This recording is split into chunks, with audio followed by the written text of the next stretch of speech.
Bonjour et soyez les bienvenus dans cette vidéo. Je m'appelle Mpessi Nkouka Grace Libonge. Je suis un artiste écrivain congolais. Aujourd'hui dans cette vidéo, j'aimerais vous présenter mon livre qui s'intitule Vaincre le bégaiement et la timidité en 90 jours. C'est un livre qui parle parfaitement du bégaiement.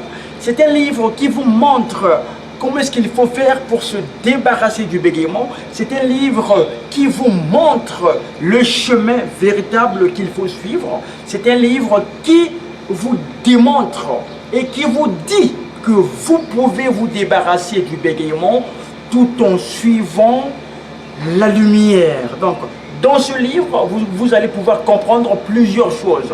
Ce livre n'est pas le fruit du maraboutage. Ce livre n'est pas le fruit d'un marabout qui provient du Bénin. Ce livre n'est pas le fruit d'un charlatan. Ce livre n'est pas le fruit de qui que ce soit. Ce livre est le fruit d'une pensée logique.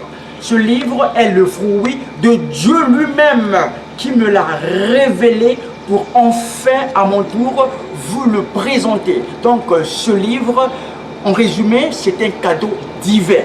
Ce livre, en résumé, c'est quelque chose qui vient pour vous accompagner. Ce livre est en quelque sorte tout ce que vous pouvez avoir de beau, de lumineux, de béatitude. Donc, aujourd'hui dans cette vidéo, j'aimerais vous parler d'abord de mon parcours avant d'entamer certaines choses qui sont insérées dans ce livre.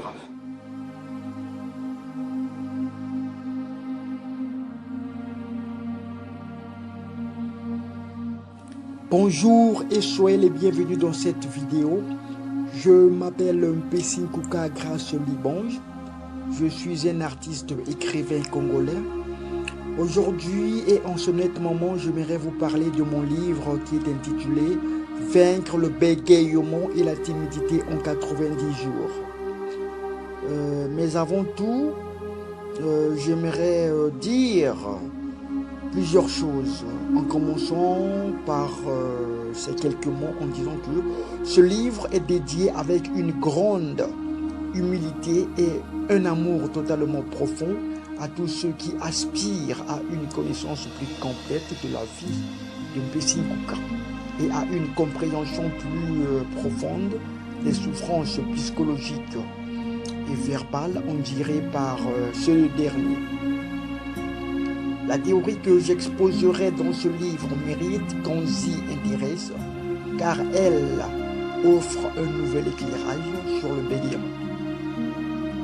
Ce livre ne se courbe pas devant le politiquement correct. Ce livre émane d'un auteur hautement non conformiste, qui est par conséquent allergique au politiquement correct. Je suis conscient que cette théorie explique profondément la vraie nature du bégaiement. Mais le raisonnement sur lequel elle repose mérite non seulement votre considération, mais aussi une exploration plus poussée.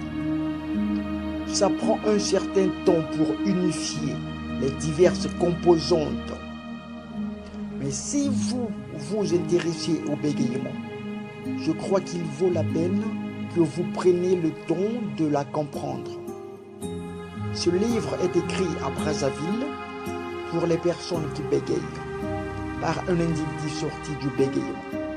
Si vous ne vous considérez pas comme étant une personne qui bégaye, ou du moins comme quelqu'un qui souffre de sérieux problèmes d'anxiété, spécialement lors des situations langagières, ou que vous n'œuvrez pas auprès des personnes qui bégayent, ce livre pourrait ne pas vous intéresser. Et je tiens à vous dire que mes antidotes ne se contredisent pas entre elles, car chaque antidote est fait pour un groupe spécial des individus qui bégayent d'une manière ou d'une autre. Et elles ne combattent pas les contrôles. De ce fait, elles permettent de faire deux choses à la fois. La première chose est de réduire les mots bégayés lors des pires mauvais jours. Cela fut l'une des phases de ma guérison. Et la deuxième chose, c'est d'éviter les menaces occasionnelles de bégaiement qui se sont manifestées une fois sortis du bégaiement, ce qui pouvait occasionner des rechutes. Simplifier mes techniques me permirent de survolter mon auto-guérison en réduisant ou en éliminant la création des nouveaux souvenirs pénibles de bégaiement. Et maintenant, il continue à prévenir les rechutes. Ces antidotes ont pour but de contourner spontanément et instantanément les bégaiements imminents. Il ne s'agit pas de l'une des choses non naturelles. Elle contourne tout simplement le nid de poule verbale. Mes antidotes sont à la fois de la catégorie contrôle et naturel. Un béquille nous empêche de marcher sur une jambe blessée, alors qu'elle est en voie de guérison sans toutefois contrôler la jambe. Il nous empêche de nous appuyer sur cette jambe. Tout droit réservé. Aucune partie de cette publication ne peut être reproduite. Entrée dans un système de recherche documentaire ou transmise sous aucune forme ou par aucun moyen électronique, mécanique, photocopie, enregistrement ou autre, sans la permission de l'éditeur et du détenteur des droits d'auteur. Autrement dit, toute reproduction, toute adaptation ne saurait être faite sans l'autorisation de l'auteur. De même, toute copie privée, toute reproduction audiovisuelle ou par quelque moyen que ce soit ne peuvent être faites sans l'autorisation de l'auteur et de l'éditeur. J'espère que vous avez compris. Alors, dans la table des matières, vous allez trouver à la première partie, je raconte l'histoire de mon combat contre le bégaiement. Dans la deuxième partie, vous allez trouver les 29 antidotes pour vaincre le bégaiement en 90 jours. Alors, la première antidote, je suis en train de dire, il faut admettre qu'il vous faut changer radicalement. La deuxième antidote, c'est de gérer votre trouble plutôt que de laisser votre trouble vous diriger. La troisième antidote, c'est le bégaiement. Ce que vous pouvez y faire au moyen de la pensée positive. La quatrième antidote, les deux piliers de l'édifice. La cinquième antidote, ce que l'on peut faire pour s'auto-guérir.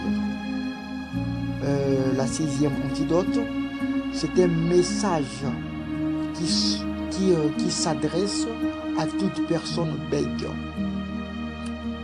La septième antidote, vers une parole plus libre. La huitième antidote, c'est là où j'ai dit que la personne doit surmonter la peur et la tension du bégaiement. La neuvième antidote, c'est là où je conseille à toute personne qui bégaye de ne jamais abandonner le combat malgré le rire d'autrui.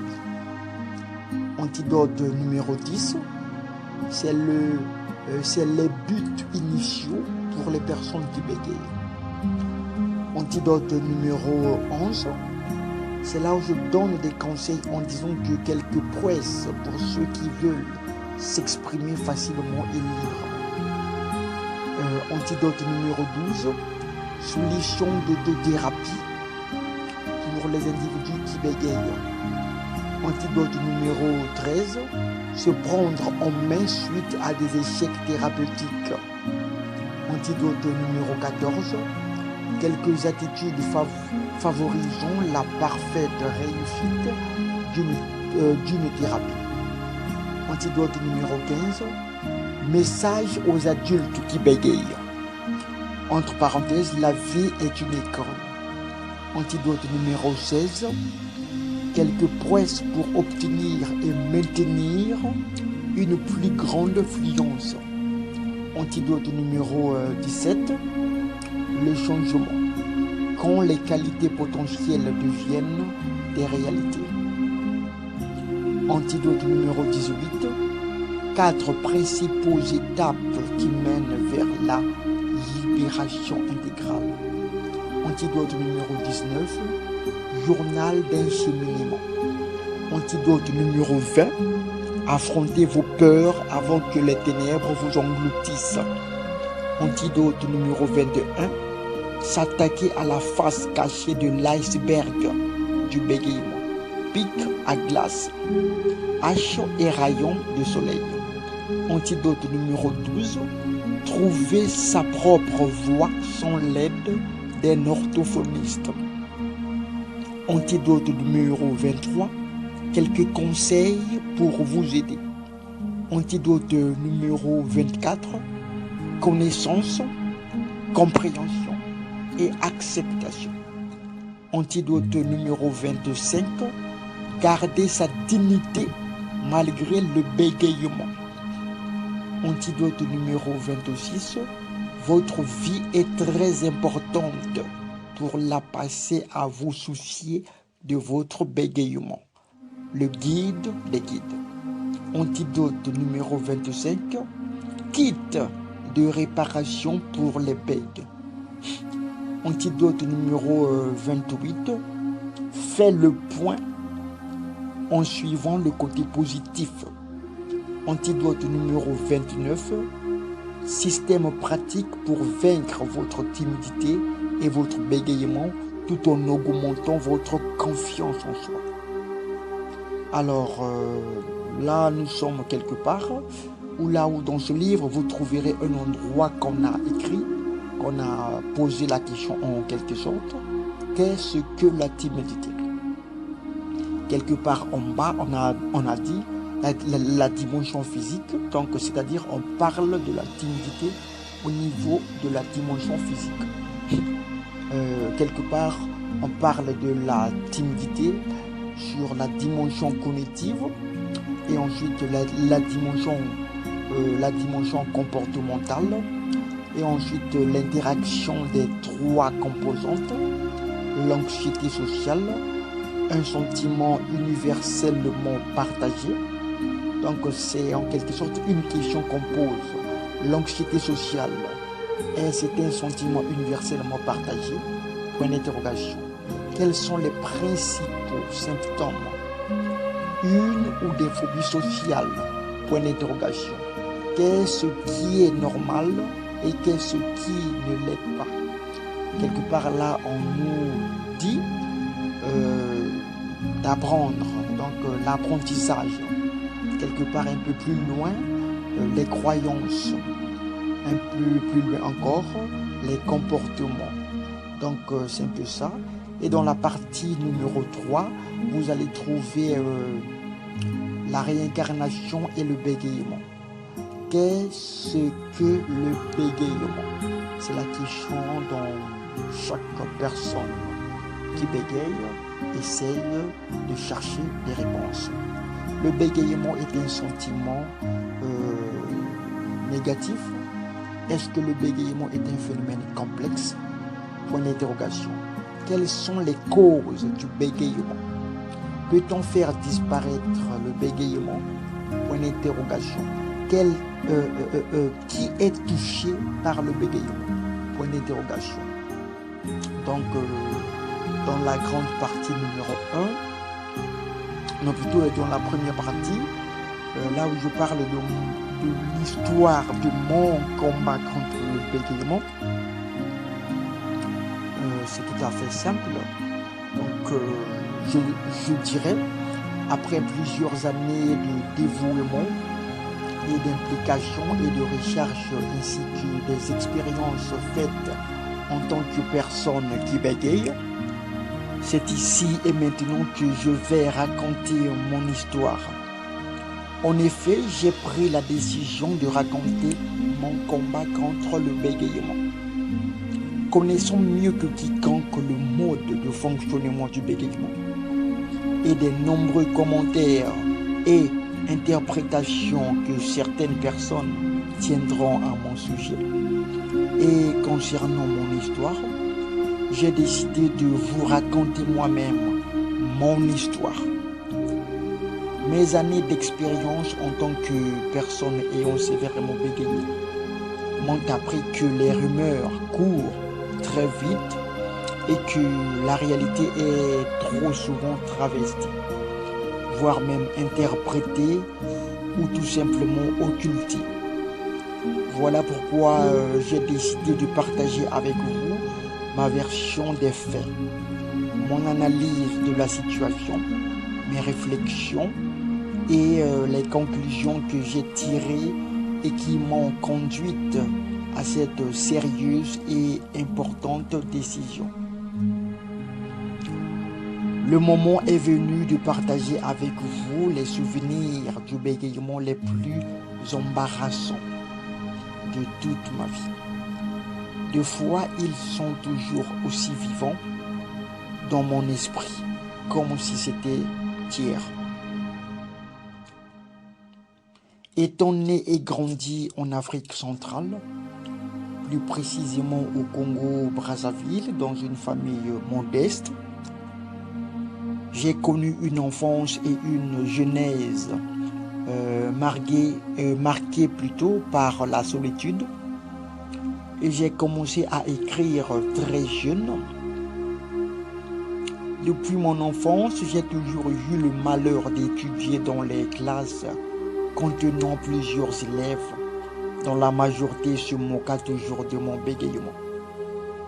Et je fus l'objet des moqueries. Mon bégaiement a commencé à l'âge de préscolaire et a continué à s'aggraver après la guerre du 5 juin 1997. Cette année fut une année sombre de l'histoire de ma vie. C'est même la date durant laquelle ma mère ainsi que ma petite sœur moururent. Ma mère meurt très tôt, où l'on dit de moi que je suis un enfant bien doué, mais d'une turbulence signalée. Très tôt orphelin, j'ai reçu une éducation quelque peu négligée au cours d'une enfance mélancolique, en étroite communication avec la nature. Mais à 22 ans, je me suis lancé dans l'étude de l'ésotérisme, tout en se passionnant en même temps sur les sujets scientifiques et religieux. Enfant, j'ai compensé mon bégaiement en devenant un très bon élève dans les classes de l'école.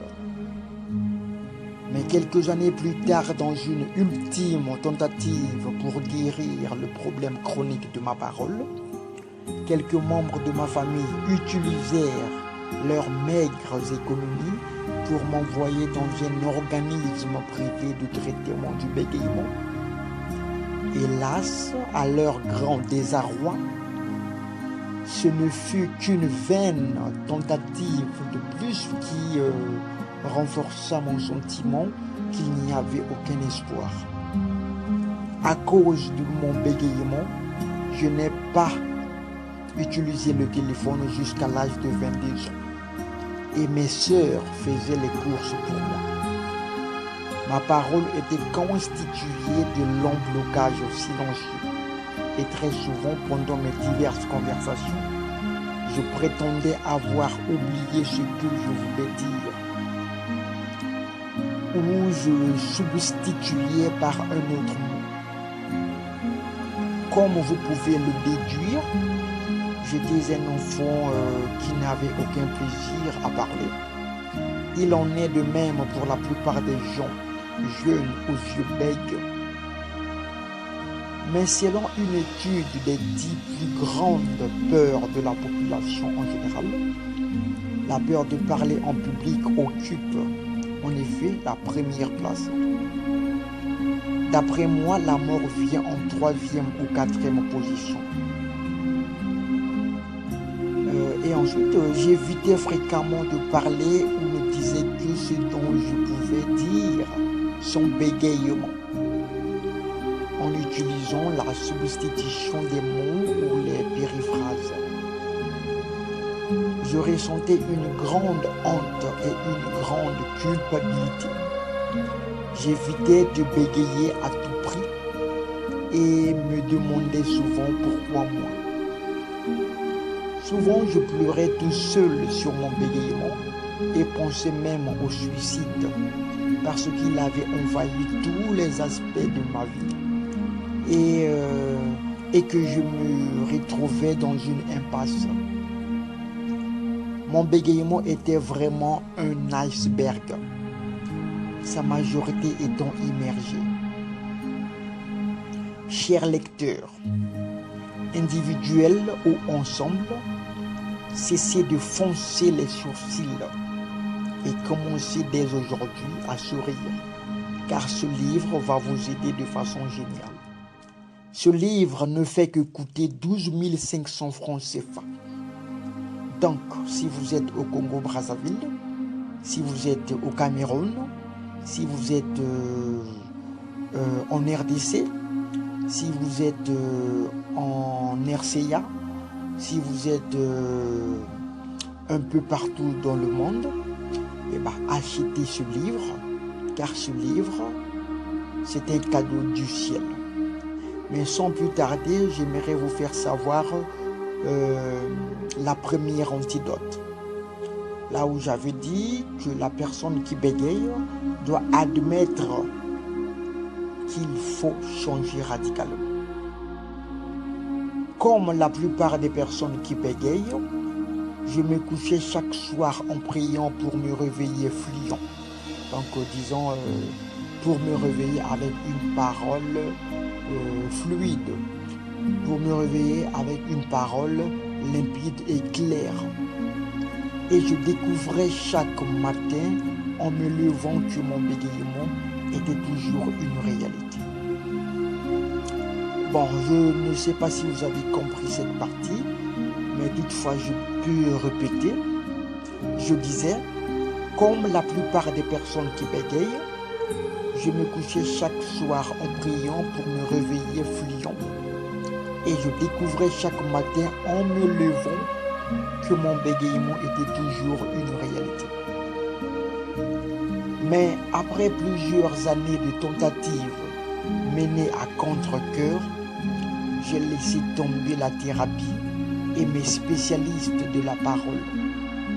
Découragé, accablé de solitude et déprimé, j'ai songé à me suicider ou à devenir moine dans un ordre religieux ayant fait vœu de silence. Ah oui, je n'ai fait ni l'un ni l'autre.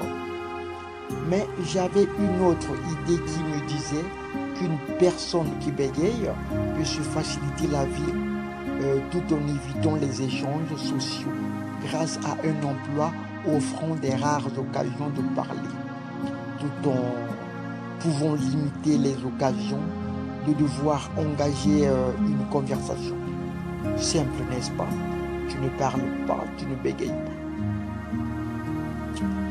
Mais bien que ces options s'offraient à moi, bien que j'avais le choix de choisir quelle option à suivre, bien que toutes ces ouvertures s'offraient à moi, je décidais que là n'était pas l'avenue que je voulais suivre. Sentant que j'avais besoin de ce défi. Puis un jour de dimanche, je me retrouvais dans un autobus pour aller à l'église. Ce jour-là, je me souviens très bien avoir l'air suffisamment timide, découragé par diverses raisons bien antérieures. J'étais assis entre trois filles également étudiantes. L'une d'elles fut au fond et quelque chose de vraiment intéressant se produisit. Au début, j'étais très léger, puis elles commencèrent à se parler entre elles sans que je puisse comprendre ce qu'elles se disaient. Je les pensais plus âgées qu'elles, avaient l'air et je les percevais comme un peu arrogantes. Quelle fut ma réaction à ce sujet? Donc, disons à ce point. Ou si vous voulez, à cela. Donc, quelle fut ma réaction à cela? Point d'interrogation. Je me suis retenu bien que je n'ai pas bégayé lorsqu'elles me posèrent des questions personnelles. Je me sentais tout de même tendu. Au fur et à mesure que l'avant 9 heures s'écoulait, la situation se corsa jusqu'à devenir telle que je me suis dit, j'espère qu'elles ne me poseront plus une autre question. Elles ont récidivé. Mais j'ai été capable de m'en sortir, d'explorer mon état d'âme et de le décrire. Mais j'étais en terrain dangereux, non pas parce que j'aurais pu bégayer, mais parce que je n'aurais eu aucun point de référence si j'avais paniqué et bloqué. L'une d'elles s'appelait Patricia. Elle avait l'air d'une fille très intelligente. Elle était assise derrière notre siège, donc derrière l'endroit où j'étais assis. Elle était une jolie demoiselle très sympathique, aux cheveux noirs. Elle avait les yeux légèrement bridés. Sa peau était mulâtre. À l'arrêt de bus, lorsque les gens descendaient, elle s'arrêta à mon siège pour me demander ma destination. J'ouvris la bouche pour dire ce mot que j'avais si souvent répété, église, mais je ne pus émettre que des gargouillements silencieux.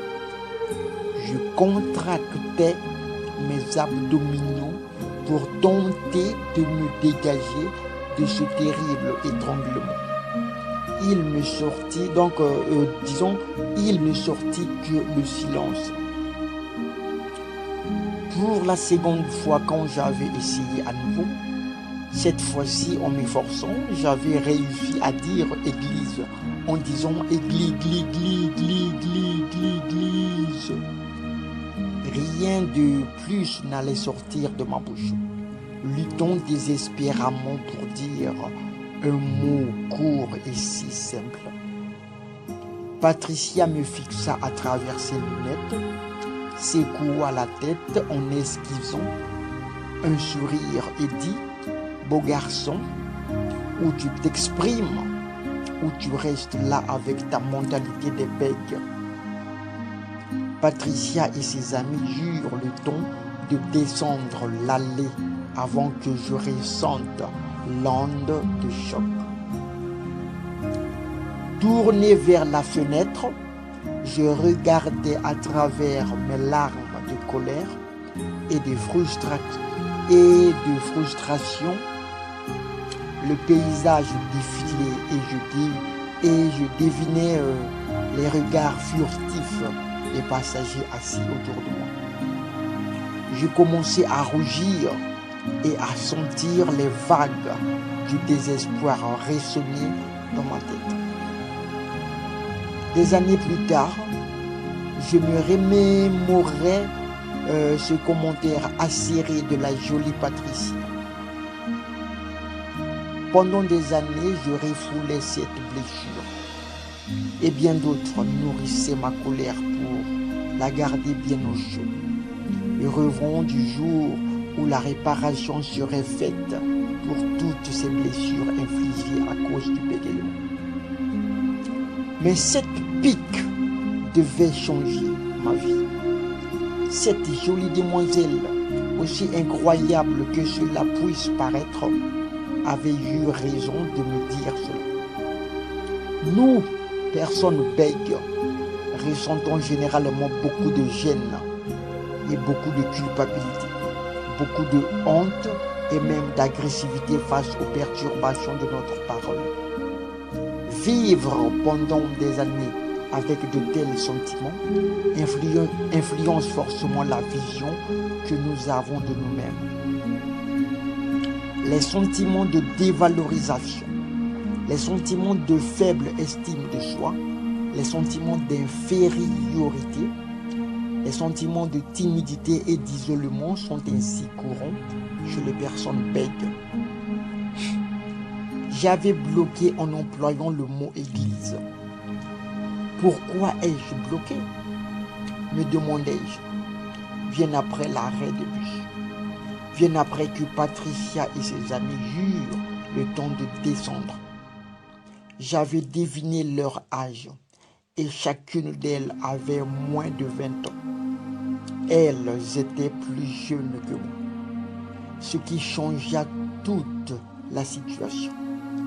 Mon hexagone se transforma totalement.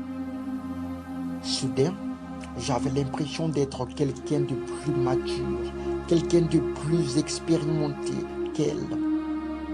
Et si je le savais bien auparavant, je n'allais pas les considérer arrogantes et ignorantes. Je me sentais bien plus à l'aise. À l'instant, je commençais à être plus ouvert avec tout le monde qui fut autour de moi et mes mots coulèrent plus facilement qu'avant. Même si je n'avais pas vraiment bégayé, mais c'était quand même dur. Chers lecteurs, je vous assure que ce jour-là, c'était dur pour moi. Ce jour-là était vraiment spécial pour moi. Ce jour-là, je me sentais plus à l'aise avec la vie et je prenais plaisir à saisir chaque occasion pour parler.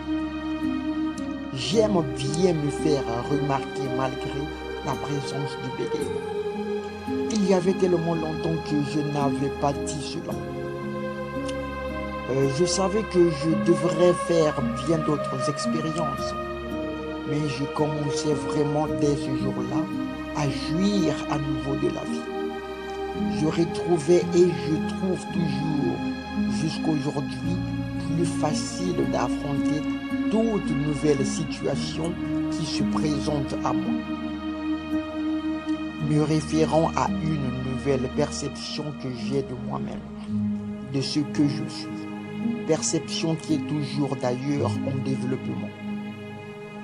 Patricia, aussi incroyable qu'elle puisse paraître, avait eu raison de me dire cela. Mais oui, pourquoi voyager avec les bagages? Pourquoi transporter un excédent de bagages, endurer d'interminables retards, languir en étant oublié et rejeté dans des poussiéreux entrepôts, bombardé de coups et d'arrêts imprévus? Pourquoi laisser le bégaiement dicter votre vie? Peut-être cherchez-vous aussi à vous extirper de ces voitures encombrées, de ces enchevêtrements, de sentiers qui ne mènent nulle part. Bien qu'il était si pénible pour moi d'innover des techniques, mais dans ma conscience, je savais toutefois que plusieurs choses m'aidaient. Je me lançais des défis à moi-même. Je m'incitais à faire des choses nouvelles et difficiles en même temps et qui s'accompagnaient toujours d'une belle récompense. Voilà.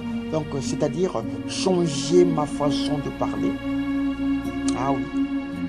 Mais je vous assure que le chemin vers une parole améliorée est parsemé d'allées invisibles, de tunnels sombres et effrayants et d'escalades hasardeuses. Ah oui, ça je vous l'assure. Je me défiais de tout traitement que je ne jugeais pas totalement positif. Et je me méfiais de tout traitement religieux. se présentant comme une nouveauté, ne nécessitait aucun effort sinon que la prière. Ah oui. Donc moi de mon côté, si un religieux se présentait devant moi et qu'il me disait de prier tout simplement et que Dieu va agir, et bien de ce fait, moi je ne le croirais jamais. Voilà pourquoi j'ai dit quelque part, je me méfiais de tout traitement religieux se présentant comme une nouveauté, ne nécessitant aucun effort sinon que la prière. Ah oui. Scientifiquement parlant, je savais fort bien que cela ne me mènerait nulle part.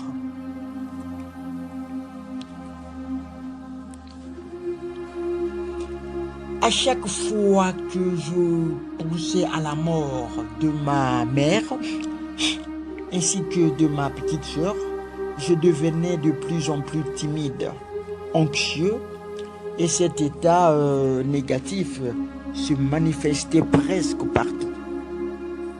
En classe, ou même lorsque j'abordais des étrangers dans la rue, ou encore une personne en autorité. Ce manque de connexion réelle avec ce que je désirais vraiment m'amenait à me préoccuper de ce que je croyais que mon interlocuteur souhaitait entendre. J'avais alors peur de dire ce que je pensais vraiment. Je craignais de ne pouvoir le dire correctement à leurs yeux. Cela en retour diminuait mon estime de soi. Du coup, mon réflexe d'auto-jugement prenait le dessus. Être en contact avec ce que vous aimez, ce que vous désirez, vous donne le courage d'agir et spécialement de prendre des risques. De mon côté, c'était le contraire qui se manifestait. Lorsque je perdis ma mère et ma petite sœur, du coup, j'avais perdu la force et le courage. La même chose se produisit avec mon élocution. Donc, intérieurement, je me posais beaucoup de questions dans la tête, plus précisément dans la quête de savoir comment remplacer cela par un profond sentiment de confiance. C'est bien après que j'avais fini par comprendre qu'il fallait d'abord prendre conscience de ce qui se produisait en moi et autour de moi. Qui dit changement personnel, dit observation de soi. Car sans cela, vous avancerez que dans le noir. Durant mon enfance, j'ai souvent eu le malheur d'avoir dans la tête des idées négatives. Je n'arrivais toujours pas de me débarrasser de ces idées bizarres. Et très souvent, je me posais des questions de savoir pourquoi continuais-je toujours à transporter un schème de pensées négatives en moi. Endurer d'interminables retards, languir, en étant oublié et rejeté dans des poussiéreux entrepôts, bombardés de coups et d'arrêts imprévus. Pourquoi? C'était compliqué pour moi. Je me demandais toujours pourquoi mon être intérieur laissa le bégaiement dicter ma vie. Et pourtant, je cherchais à m'extirper de ce trouble, de cet enchevêtrement, de sentier qui ne mène nulle part. Ah oui, c'était vraiment bizarre. C'est un peu ça. Supposons que nous sommes demain matin à Brazzaville, comme tous les autres matins, vous vous réveillez pour entreprendre une autre journée comme personne qui bégaye. votre routine normale du matin ressemble en tout point à celle de toute autre personne qui ne bégaye pas. En effet, la seule différence entre votre routine et celle d'une personne qui ne bégaye pas, c'est que vous êtes négatif et l'autre qui ne bégaye pas semble être positive. C'est ce qui se passe dans votre cerveau. C'est ça la différence. Donc la différence d'une personne qui bégaye et d'une personne qui ne bégaye pas se trouve au niveau du cerveau. La différence de la routine d'une personne qui bégaye et d'une personne qui ne bégaye pas se trouve plus précisément au niveau du cerveau. Alors que celui ou celle qui ne bégaye pas se demande comment se vêtir aujourd'hui, ou si elle aura une de ces mauvaises journées avec ses cheveux, votre cerveau, lui, par contre, est occupé à prévoir ces situations d'élocution menaçantes qui vous attendent aujourd'hui. Vous sentons aussitôt anxieux et apuré. Vous vous mettez à planifier comment éviter ces situations menaçantes. Puis la journée se déroule comme vous l'aviez prévu. Ah oui, vous avez évité certaines situations, mais pas toutes. Ça, c'est une réalité. Mais lorsque vous entrez à la maison le soir, vous êtes émotionnellement vidé et vous avez épuisé toute votre énergie à minimiser les manifestations de votre problème de bégayement, sinon à tenter de le cacher. Ah oui. Mais comment réagiriez-vous si, en revenant à la maison, quelque chose d'imprévu arrivait? On vous fournit des outils vous permettant de contrôler immédiatement votre bégayement. Trop beau pour être vrai, n'est-ce pas? Une autre de ces promesses vides, n'est-ce pas? Pas si vite. Cela s'est vraiment produit. Alors, bien que mon bégayement remonte à ma plus petite enfance, plus précisément à l'âge de 3 ans, ce n'est que récemment que j'ai compris la manière dont s'était développé ce que j'appelle l'état d'esprit accompagnant mon bégayement. Tout au long de ma vie, j'ai vécu des moments où il me fut difficile de communiquer avec les autres. En plus, je bloquais sur plusieurs mots. Je luttais pour parler dans diverses situations. Chaque fois que je bégayais sur une lettre ou un mot, je devenais encore plus craintif de prononcer cette lettre ou ce mot une prochaine fois. Et bien entendu, mon bégayement variait de jour en jour.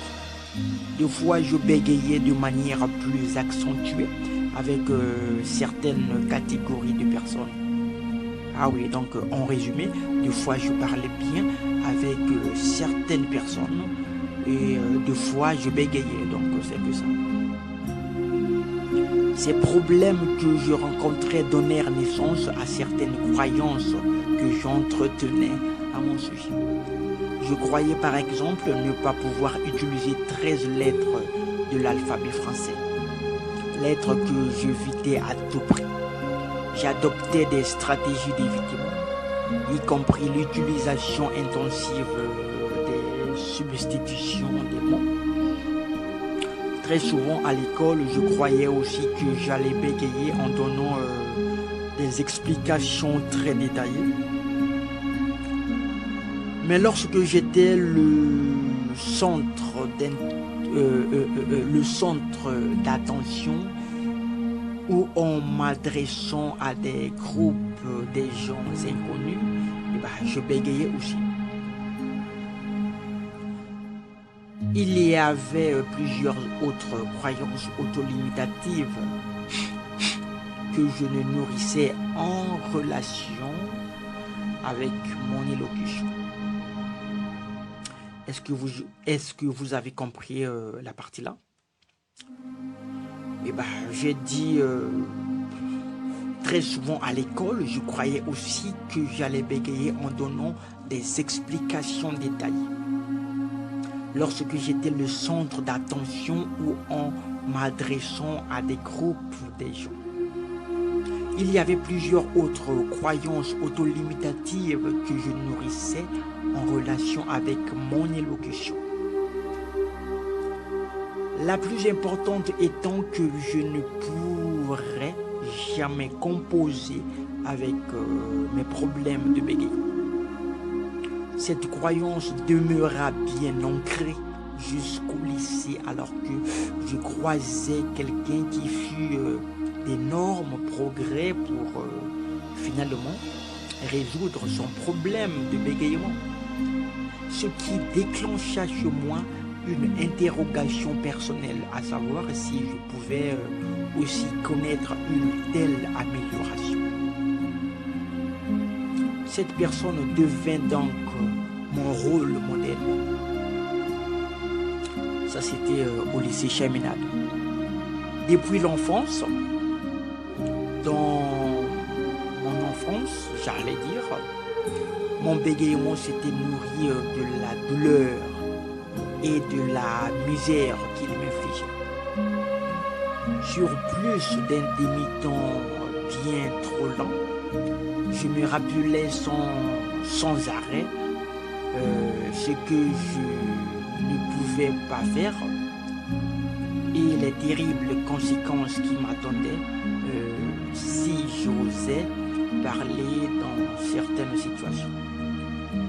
J'avais passé ma vie à accumuler, à répéter et à donner bien trop d'importance à tous ces souvenirs de plaisanteries, d'expériences, d'élocution verbale. Et c'est justement ici que mon bégaiement se développa et prospéra. Plus je le nourrissais et l'entretenais, plus il prenait le contrôle. Je me sentais profondément coupable de ne pas oser renverser cette tendance. Bien que j'ai appris tellement des choses sur le bégaiement et sur moi-même, sans parler du maintien à vie offert par le programme de là où j'ai appris l'orthophonie au début, mais le monstre bégaiement semblait être toujours plus fort que moi et refusait de partir au loin. D'après mon point de vue, l'enfant effrayé cherche d'après mon point de vue, l'enfant effrayé cherche sa chère maman et s'accroche à elle en quête de sécurité. L'époux effrayé s'accroche à son épouse et il sent qu'il aime beaucoup plus. L'épouse effrayée se rapproche de son mari et de ses enfants et elle sent davantage d'amour pour eux. Mais moi par contre de mon côté je me sentais vraiment seul. Oui, je me sentais vraiment seul dans un coin isolé rempli de désespoir et des pensées négatives. Du point de vue pessimiste, il s'avère très curieux et intéressant de savoir que la crainte se déguise souvent sous le vêtement de l'amour. Les gens qui ont intérieurement très peu de valeurs positives, les gens intérieurement pauvres, cherchent toujours au dehors quelque chose susceptible de les rendre complets. Les gens intérieurement pauvres vivent toujours en intrigue. Ils ne peuvent pas passer des commérages, de niaiseries, des plaisirs bestiaux.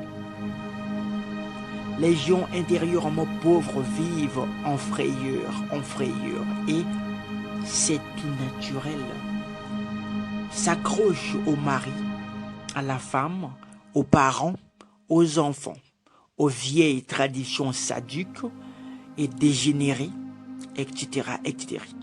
Et moi, inconsciemment, je m'accrochais toujours à mes vieilles croyances négatives. Ah oui, c'est ça la vie, hein? Certains sentiments contribuent ou découlent à notre bégaiement. Vous les reconnaîtrez tous. Il y a plusieurs sentiments à titre d'exemple. La peur, la blessure, colère, frustration, impuissance, embarras, honte et vulnérabilité. Nous qui bégayons avons toujours tenté de dépersonnaliser nos expériences verbales, car elles nous étaient difficiles. On voulait s'épargner de revivre encore ces émotions plus qu'il ne le fait, ou plus qu'il ne le fallait plutôt. Nous évitions le contact visuel. Ah oui, oui, les personnes qui bégayent évitent de fixer les yeux des personnes qui sont en face d'eux. Donc voilà pourquoi j'ai dit nous évitions le contact visuel. On se détache de la situation verbale. Cette attitude de retenue est injustement ce qui contribua à créer et à maintenir nos blocages d'élocution. Ah oui. La facilité avec laquelle je bloquais ces émotions était si automatique que je ne réalisais même pas que ces émotions existaient. Lorsqu'on bégaye, la panique nous envahit et nous perdons contact de ce qui se passe autour de nous. On se coupe de l'instant présent.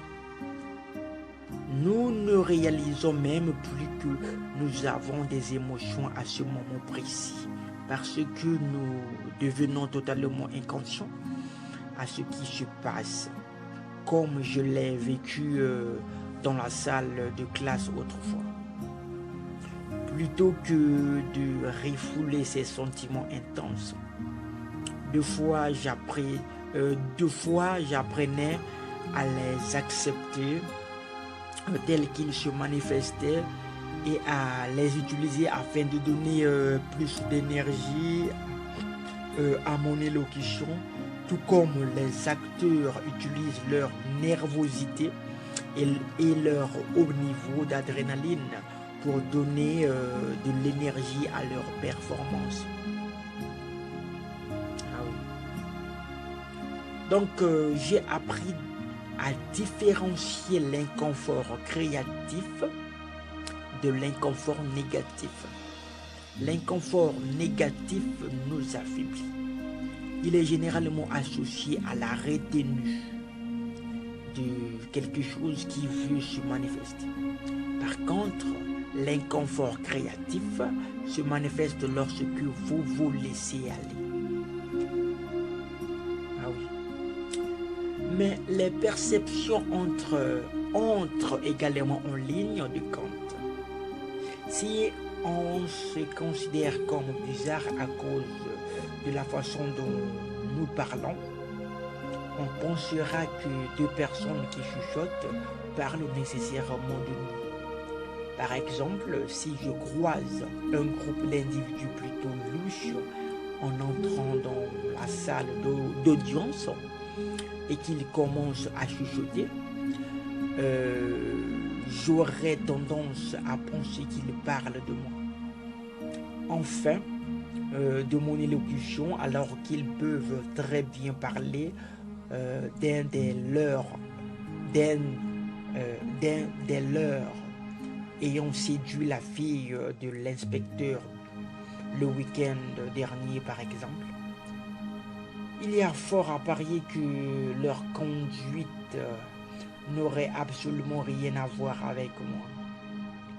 Si votre foutou, c'est-à-dire si votre hexagone est en mode négatif, peu importe la composante de Futu, cela influence votre réaction ou la façon dont vous envisagez une situation verbale. Si vous vous êtes disputé avec votre ami de cœur, ou votre femme, ou les deux, ou que vous ayez eu une conversation téléphonique déplaisante, vous seriez alors au plus mal, affectant ici négativement vos croyances et par ricochet vos perceptions. Les personnes qui bégayent ont tendance à croire que tout ce qui leur arrive est dû à leur élocution, ce qui devient une fixation et une obsession psychologique. Leur élocution occupe en tout temps le haut du pavé de leurs préoccupations. Elles vont au lit pensant à leur élocution. Elles se lèvent le matin en pensant à leur élocution. Élocution, toujours cette élocution. Elles les consument littéralement. Cette fixation irrationnelle sur notre élocution influence nos perceptions. Presque chaque fois que je parlais, je croyais comme je viens. Mes croyances au sujet de mon bégayement se présentèrent de deux façons, quoique sans fondement. Premièrement, elles prenaient vie par tout ce qui m'arrivait. En second lieu, elles se développèrent au contact de personnages en autorité, tels que les parents, tels que les professeurs à l'école, à l'université, les docs, les collègues policiers, etc. En fait, elles peuvent se transmettre du grand-père, puis au père et enfin au fils. Je croyais ne jamais être promu parce que mon élocution était un obstacle. Je croyais devoir éviter les pauses à tout prix. Une fois que j'avais réussi à commencer à parler, il me fallait continuer afin de bénéficier de cette influence instantanée. On peut facilement croire ne jamais pouvoir devenir un bon orateur. Jusqu'à l'âge de 13 ans, cette croyance était toujours mienne. Ça, je vous le dis de façon claire.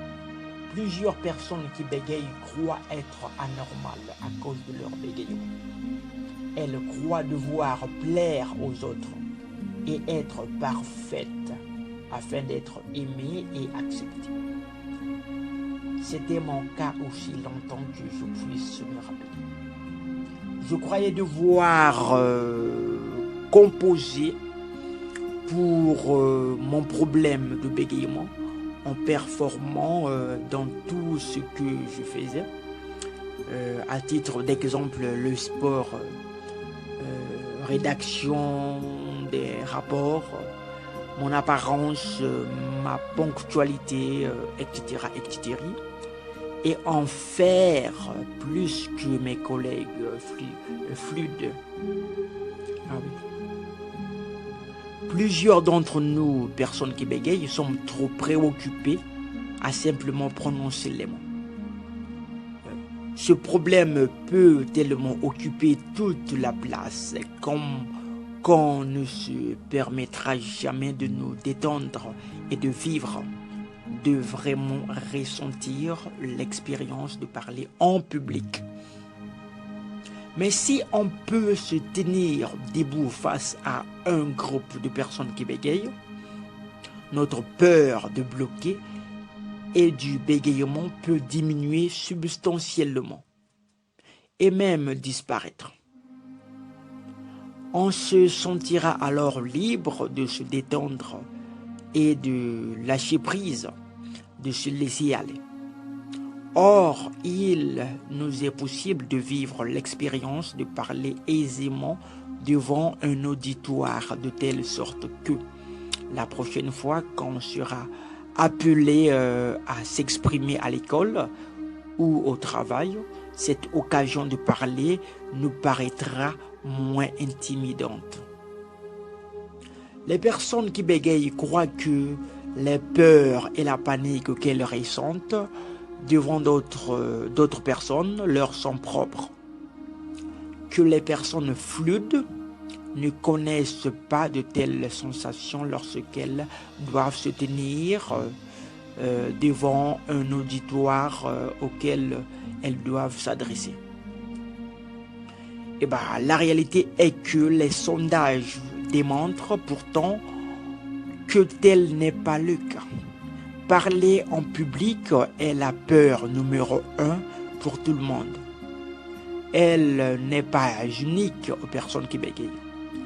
Lorsqu'en 2014, je me suis inscrit à un groupe théâtral en Filou, j'avais constaté que plusieurs membres du groupe théâtral devenaient très agités avant de parler.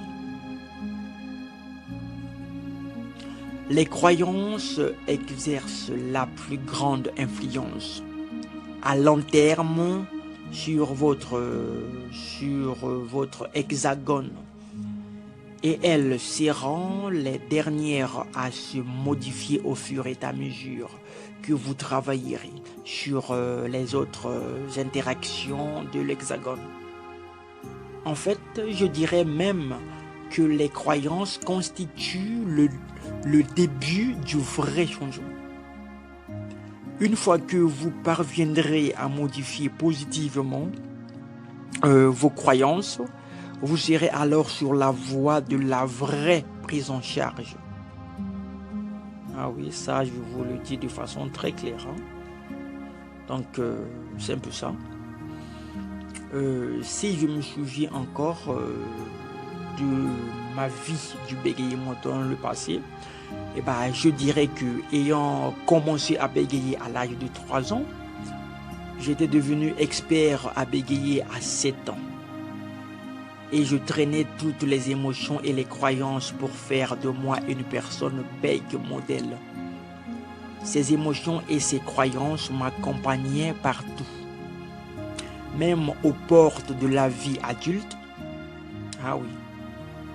Mais pendant mes études primaires, si je me souviens bien, une fois par semaine, au lieu d'aller à la récréation, comme on le dit ici chez nous, comme tout le monde, donc au lieu d'aller s'amuser comme tout le monde, je partais souvent à l'écart pour aller m'exercer les mâchoires en récitant les virelangues français. Puis aux secondes, mes professeurs, certainement bien intentionnés, croyaient que j'allais surmonter mon bégaiement en m'offrant des nombreuses occasions de parler devant la classe. Bien que leurs intentions fussent bonnes, donc bien que leurs intentions étaient bonnes, leurs actions allaient me laisser le sentiment d'être incapable, en plus de m'inculquer la peur. Je venais de réaliser que non seulement j'étais différent des autres, mais que c'était ainsi dont les adultes me percevaient. Donc c'était la façon dont les adultes me percevaient. Pendant plusieurs années, j'avais eu extrêmement de difficultés à me présenter devant mes semblables.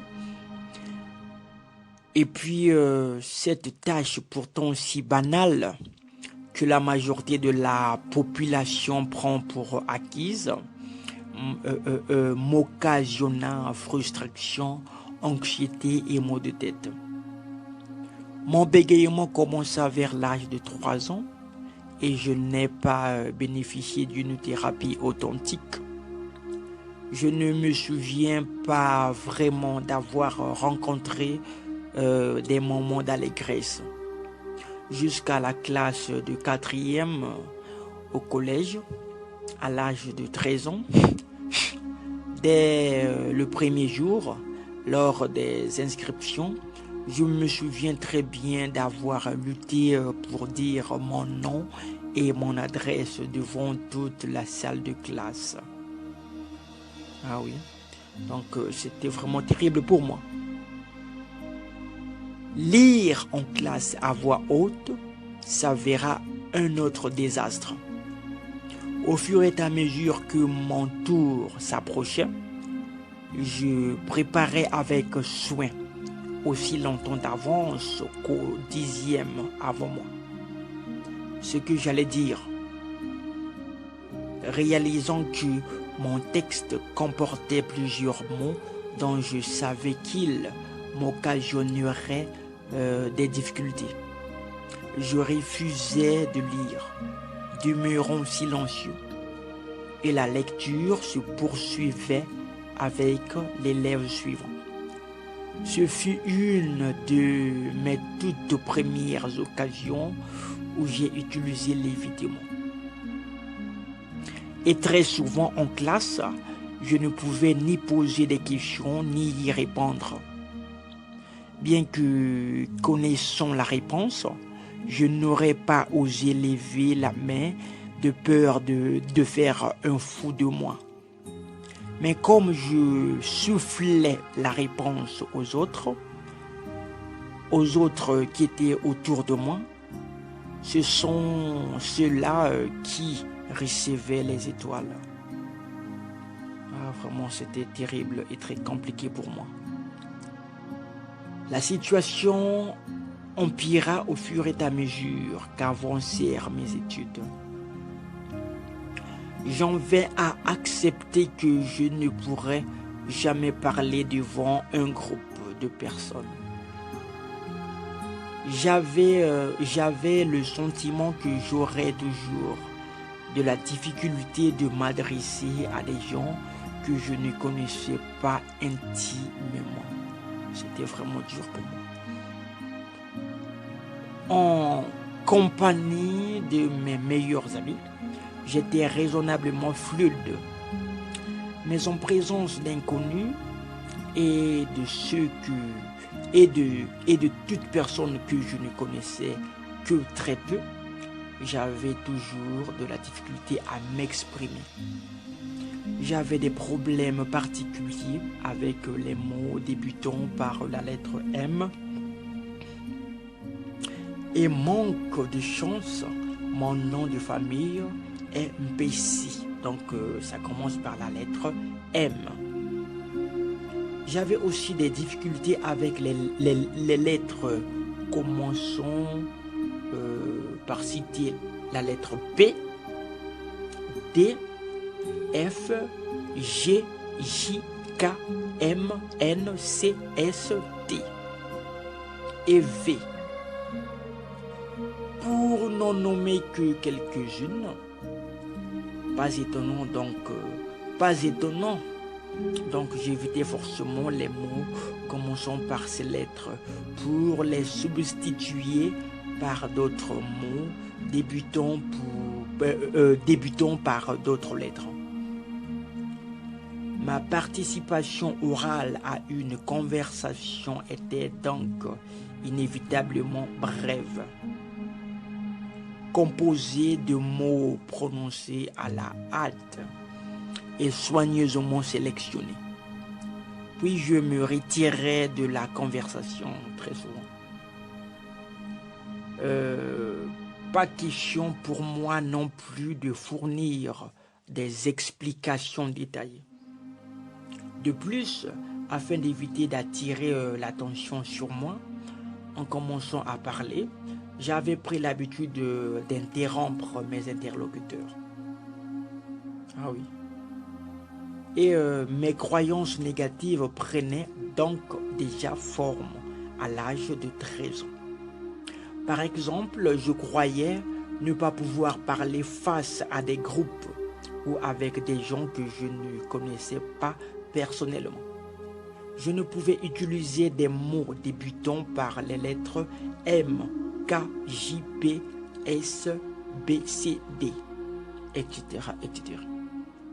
Je ne pouvais jamais fournir des explications détaillées. Je ne pouvais pas parler lorsque je savais être le centre d'attention. Que seuls les autres pouvaient performer dans ce genre de situation verbale. Et j'enviais ceux qui pouvaient parler sans s'en soucier. De ce fait, la première chose à faire est d'admettre qu'il vous faut changer.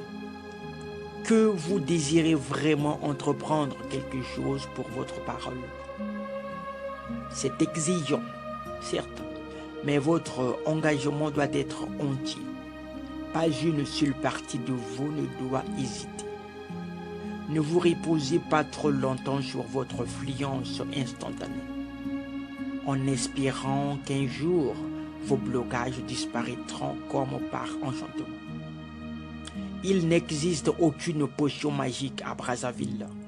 Il n'existe aucune manière spéciale de respirer. Il n'existe aucune vibration, aucune pilule miracle pour guérir le bégaiement. Il n'existe aucune correction de mauvaises habitudes de parler. Rien, aucun appareil, rien de tout cela n'arrivera.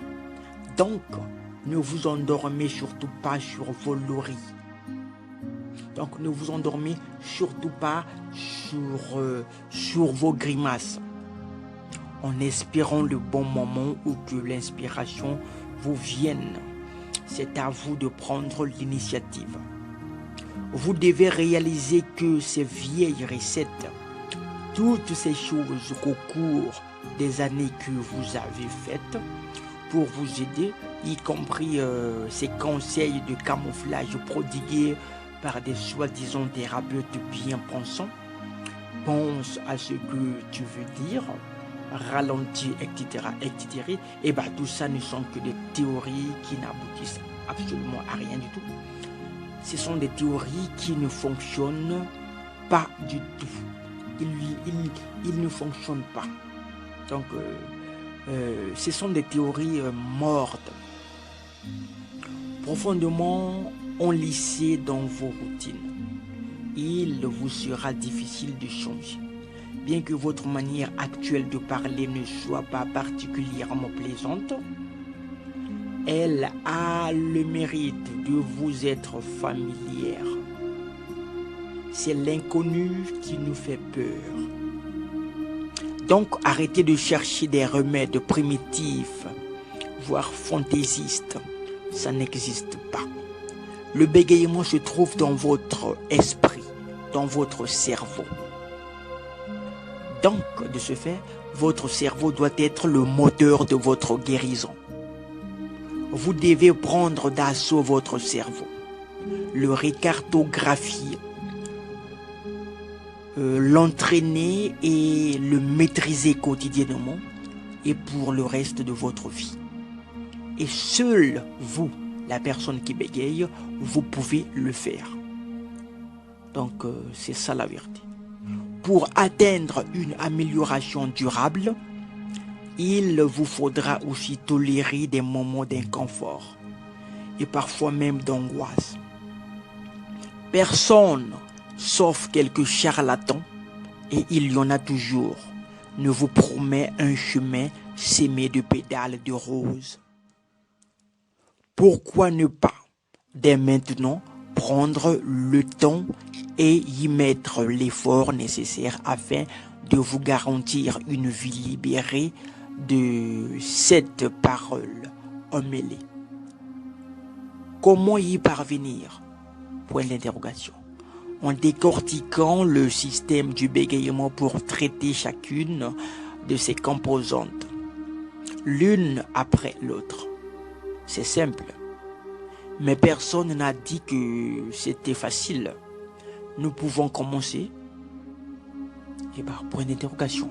Donc, si vous pouvez commencer, alors vous allez pouvoir le faire par vous-même. Donc, c'est un peu ça. Connaissez-vous bien vos habitudes de bégaiement? Voilà. Est-ce que toi qui bégayes, est-ce que tu connais tout ce que tu fais lorsque tu bégayes? Est-ce que as-tu déjà pris conscience de ce que tu fais lorsque tu bégayes? Et bien là, il y a plusieurs points d'interrogation. Que faites-vous lorsque vous bégayez? Que pouvez-vous voir, entendre et ressentir? Où se situent les déclencheurs de ces blocages ou de ces répétitions servant à retarder le moment crucial? Point d'interrogation. Ah oui. Comment évolue un moment de bégayement? De votre première anticipation de bégayage jusqu'à ce que vous prononciez le mot.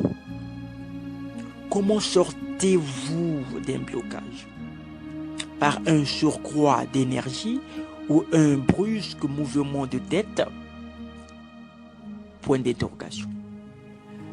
Je vous demande de bien observer ce que vous faites lorsque vous bégayez.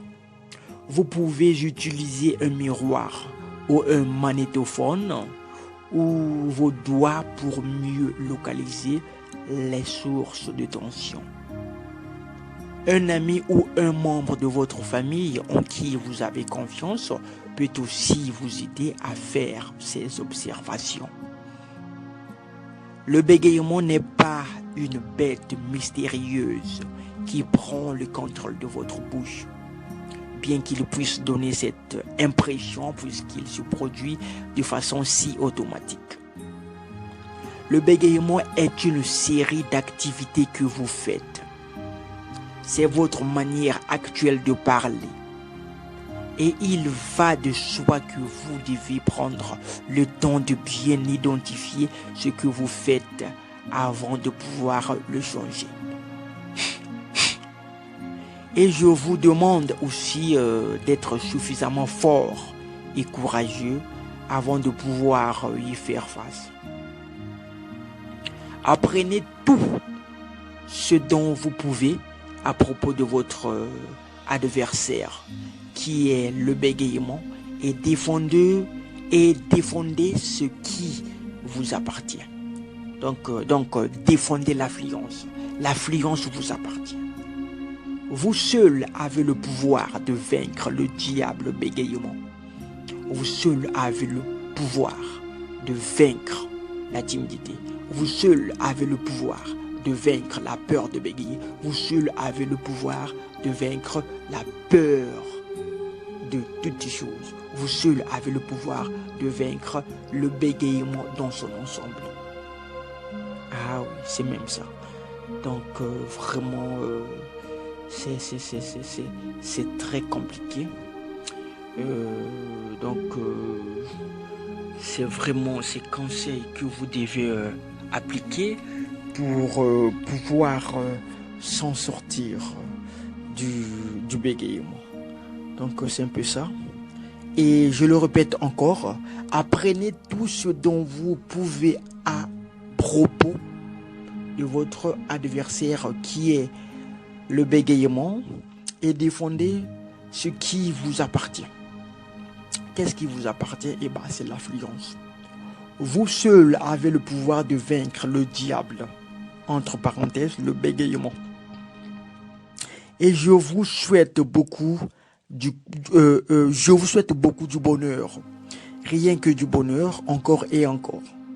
Chaque fois que tu rêves, chaque fois que tu ris, chaque fois que tu aimes, il est dans ta vie. Qu'est-ce qui est dans ta vie? C'est le bonheur. Le bonheur est dans ta vie. L'affluence est dans ta vie. Il suffit tout simplement d'être courageux et de faire face au bégaiement.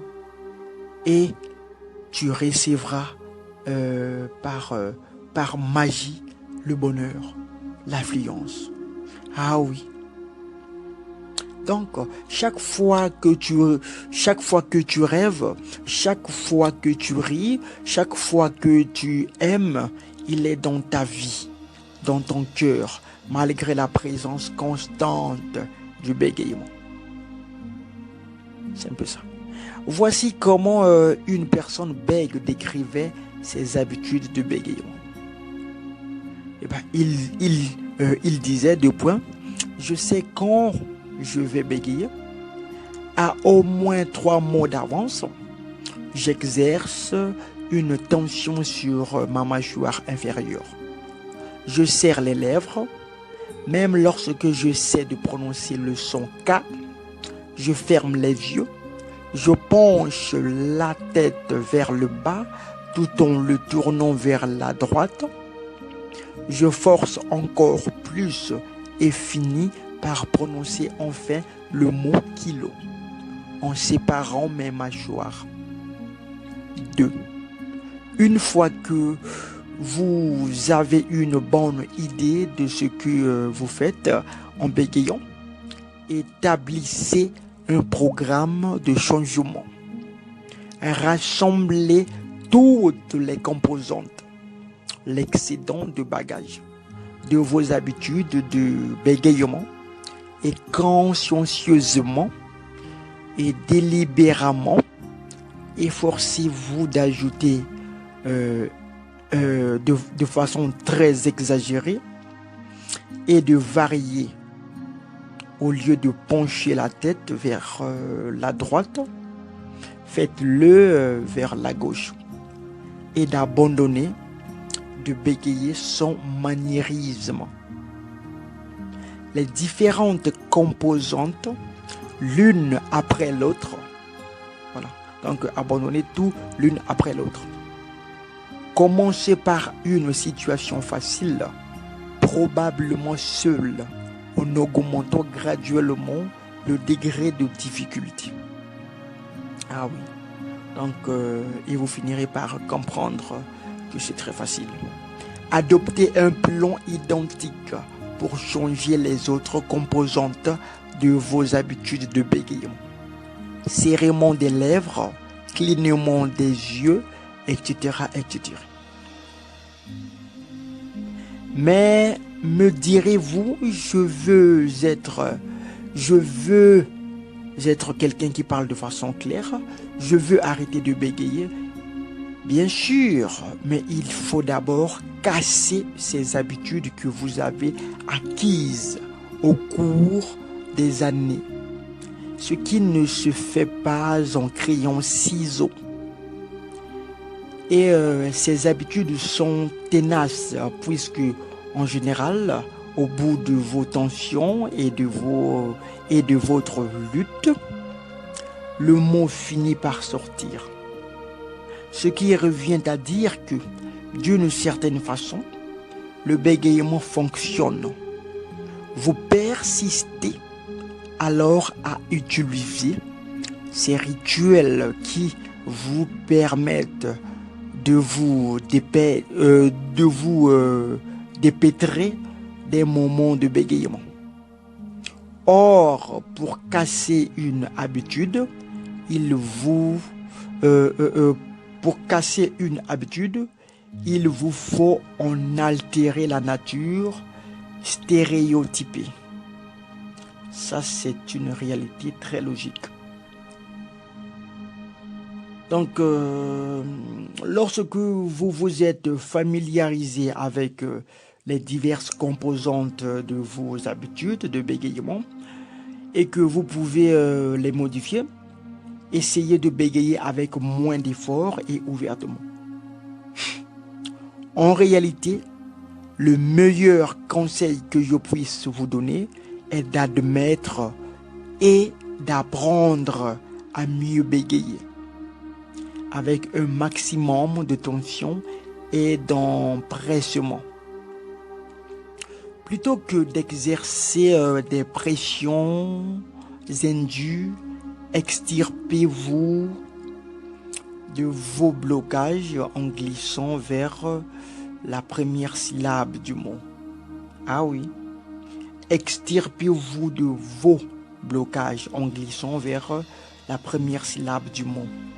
Initiez le flux du mouvement et du son simultanément en glissant sur le mot. Amplifiez les mouvements de vos lèvres et de vos mâchoires et ressentez les changements à leur niveau lorsque vous avancez dans un mot. La majeure partie de votre angoisse et de la perception socialement négative du bégaiement provient de cette tension et de cette retenue. Ah oui. Voici quelques instructions données à une personne bègue qui apprenait à contrôler son bégaiement. 2 points. Lorsque je lève le doigt, augmente la pression jusqu'à avoir un vrai blocage.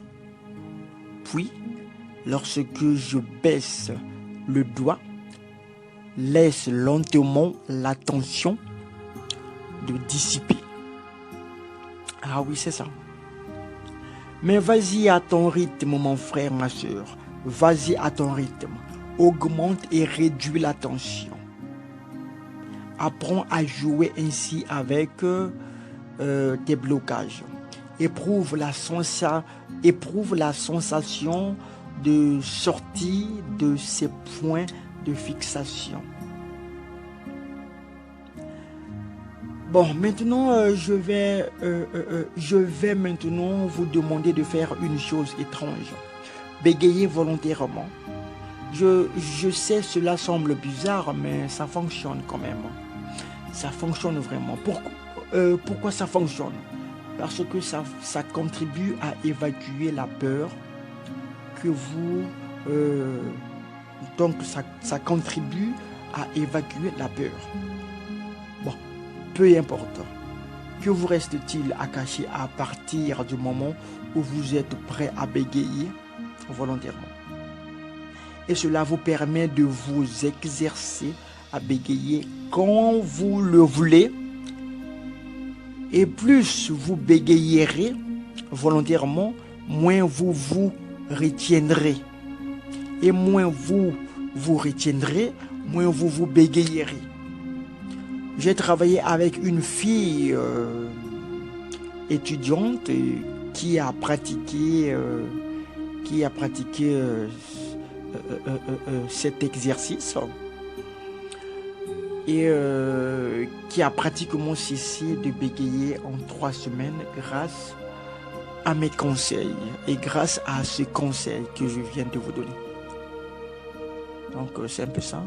Comme j'étais très prise à faire une activité dans mon village natal, je lui avais donné un manuel en lui disant: plusieurs personnes vivent à Brazzaville, vois à combien tu peux parler tout en exhibant ton bégaiement.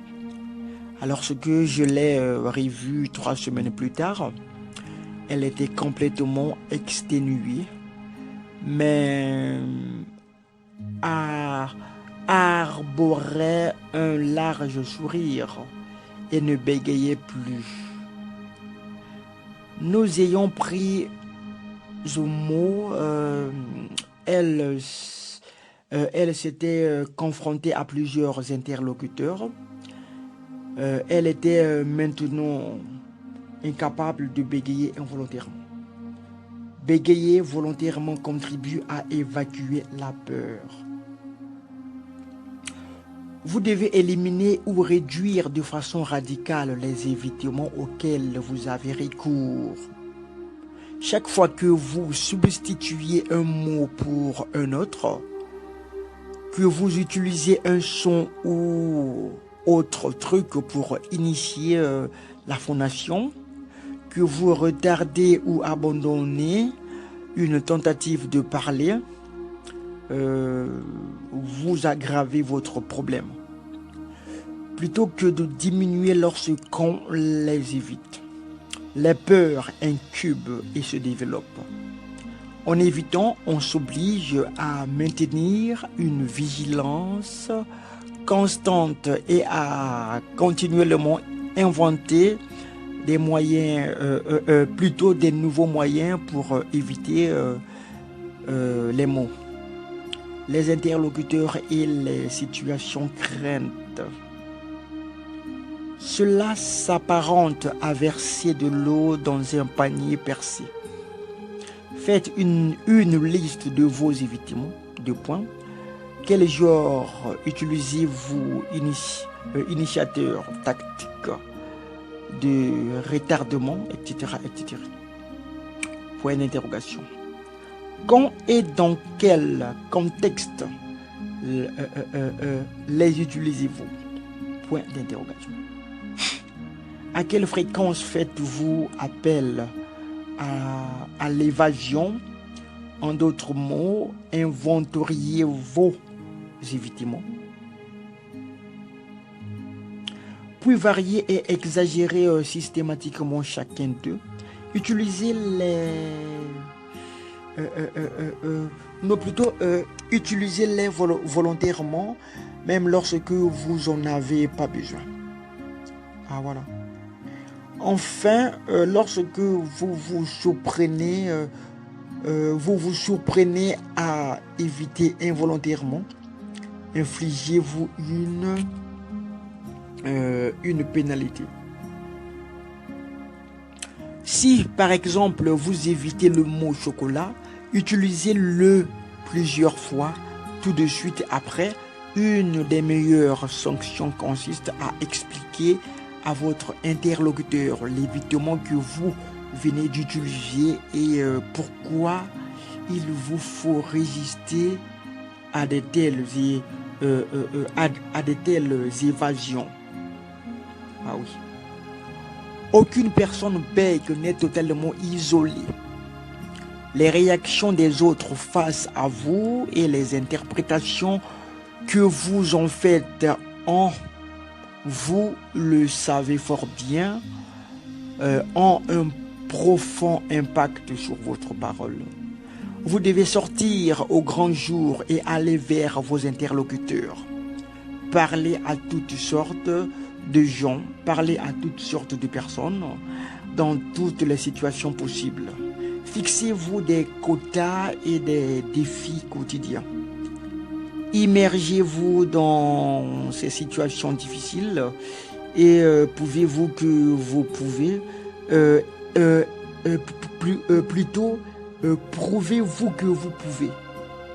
malgré le bégaiement, prouvez aux gens que vous pouvez parler, transmettre votre message.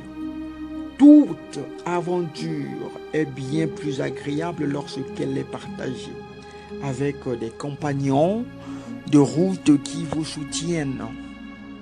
Il existe heureusement des groupes d'entraide ayant des antennes locales dans plusieurs régions ici au Congo-Brazzaville et qui peuvent vous informer et qui peuvent vous appuyer, surtout pour un objectif aussi important que la modification des vieilles attitudes liées à votre problème de parole. Ah oui. J'aimerais encore dire autre chose. J'aimerais dire, aussi étrange que cela puisse paraître, vous pourriez bien trouver difficile de vous adapter à une parole plus fluente. Mais pendant des années, vous avez parlé en bégayant, en progressant laborieusement d'un blocage à l'autre, dans la mesure où le bégaiement était pour vous une excuse ou une béquille. Vous pourriez vous sentir menacé, dénudé, sans lui. Ah oui, vous pouvez vous sentir dénudé sans le bégaiement. Le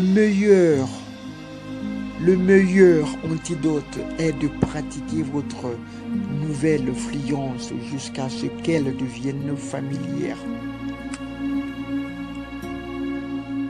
c'est un peu ça. Mettez vos écouteurs et lisez à haute voix en portant attention à l'écoulement, à l'entraînement des mots. Parlez à l'unisson avec les animateurs de radio et de télévision. Inscrivez-vous à un cours de parole ou d'art oratoire près de chez vous. Faire échec au problème de bégaiement, maîtriser sa bouche demande du temps et on n'y arrive pas du jour au lendemain. Je ne peux vous dire combien de temps cela vous prendra, mais le mien, je l'ai maîtrisé en 90 jours ici à Brazzaville. Voilà pourquoi mon livre est intitulé « Vaincre le bégaiement et la timidité en 90 jours ». Et il n'y a pas deux personnes bègues qui s'attaquent à ce défi de la même manière ou progressent au même rythme. Mais toutes ont un commun, ce mirage qui les attire au loin. Voilà pour les événements de fonction. Pourriez-vous en faire une rampe de lancement? Là, je vous ai posé une question. Donc, cessez de voyager dans la soute à bagages, mais fournir des efforts à être totalement positive. Et enfin, j'aimerais dire,